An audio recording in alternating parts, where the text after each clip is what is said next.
Hello বন্ধুরা, আমি আজকে আপনাদের সাথে আমার 8 নম্বর ব্লকটা নিয়ে আসলাম। তো আজকে আছে এই পাশনের কাজ। তো এই পাশন দিয়ে আমরা পটল রোপণ করব। তো আপনারা কি দেখতে থাকুন, আমি পটল রোপণ করা আপনাদের সামনে নিয়ে আসি। আজকে আমার 100 সাবস্ক্রাইবার সম্পূর্ণ হলো। তো আপনারা আমাকে যেভাবে ভালোবাসা দিচ্ছেন, তো আমি অসংখ্য খুশি। তো আপনারা যদি আমাকে এরকম ভালোবাসা দেন তাহলে আমার সফল হতে বেশি দিন সময় লাগবে না। তো আজকে আমি একটা ব্লগ নিয়ে আসবো পটলের চারা কিভাবে রোপণ করা হয়। তো আপনারা ভিডিওটি দেখতে থাকুন। তো আমরা এই আমাদের পটলের জমিতে দেখতে পাচ্ছেন, পটলের জমিতে গতকালকে আমরা পানি দিছি। তো চওড়া মাটি থাকার কারণে ধুন একদম সরা ছিল, সেজন্য গতকালকে পানি দিছি। তো আজকে পটল কাটতেছি, কিছুটা পটল কাটলাম এবং এখন চারা তুলতেছি। আপনাদেরকে চারা তোলা দেখাবো, তো দেখতে থাকুন।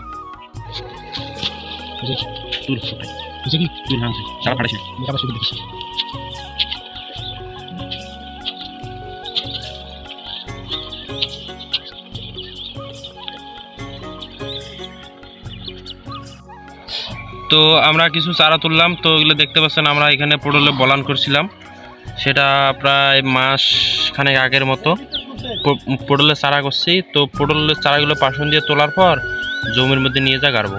তো দেখতে থাকুন। তো আমরা পটলের চারা নিয়ে যাচ্ছি হাতে করে, দুই হাতে দুইটা।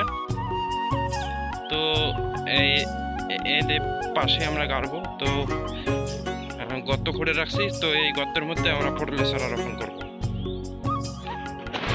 আমরা আমরা আগে গর্ত করে রাখছি, তো এখন এই গর্তের মধ্যেই পটলের চারাটা আস্তে করে দিব। দেওয়ার পর চতুর্দিকেই ঝুরা মাটি দিব, ঝুরা মাটি দেওয়ার পর ঠাসা দিব।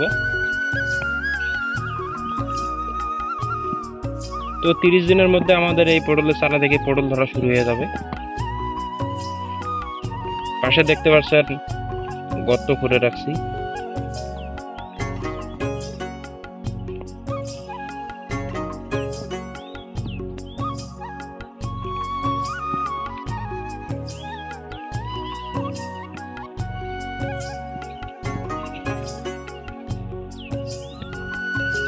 তো পা দিয়ে এভাবে ঠাসা দিতে হবে, যাতে চতুর্দিকে মাটিটা বসে এবং রস হয়।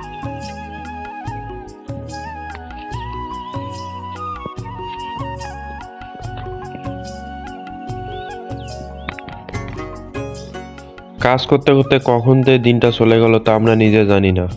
তো এখন সূর্যাস্ত যাচ্ছে।